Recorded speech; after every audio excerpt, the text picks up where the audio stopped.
எதுக்குடா ஃபர்ஸ்ட் பெஞ்ச்ல உட்கார்ந்து நொய் நொய்னு பேசிக்கிட்டே இருக்கீங்க? வேணும்னா லாஸ்ட் பெஞ்சுக்கு அனுப்புங்க. அங்க போய் நெய் நெய்னு வேணாலும் பேசுறோம். நேத்து எக்ஸாமுக்கு எதுக்கு லேட்டா போனீங்க?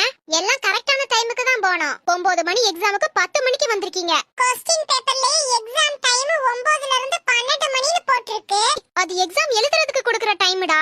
அதான் எழுதுறவனுக்கு. எழுதாத எங்களுக்கு 1 மணி நேரமே அதிகம் தான். பக்கத்துல இருக்கவங்கள்ட்ட எல்லாம் கேட்டு பார்த்து எழுதி இருக்கீங்க. டீம் வர்க் பண்ணா வேலை ஈஸியா முடிஞ்சிரும்னு நீங்க தானே சொன்னீங்க. டீம் வர்க்க பத்தி ஒரு பீரியட் பூரா கிளாஸ் எடுத்தீங்களே. இந்த டீம் வர்க்க தான் நாங்க எக்ஸாம் ஹால்ல பண்ணோம். क्वेश्चन பேப்பர் எப்படி இருந்துச்சு? கண்ணுக்கு அழகா கலர் கலரா இருந்துச்சு.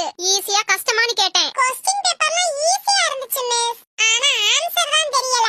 2x = 6. ஃபைண்ட் x ன்னு கேட்டிருந்தேனே, அதுக்கு என்ன எழுதி இருந்த? அந்த x ஓட பேர் ஊரெல்லாம் எழுதி போய் போலீஸ் ஸ்டேஷன்ல கம்ப்ளைண்ட் கொடுங்க, அவங்க கண்டுபிடிச்சு கொடுப்பாங்கன்னு எழுதி இருந்தேன். அத நீ தான்டா கண்டுபிடிக்கணும். நான் ஏன் கண்டுபிடிக்கணும்? நான் என்ன போலீஸா?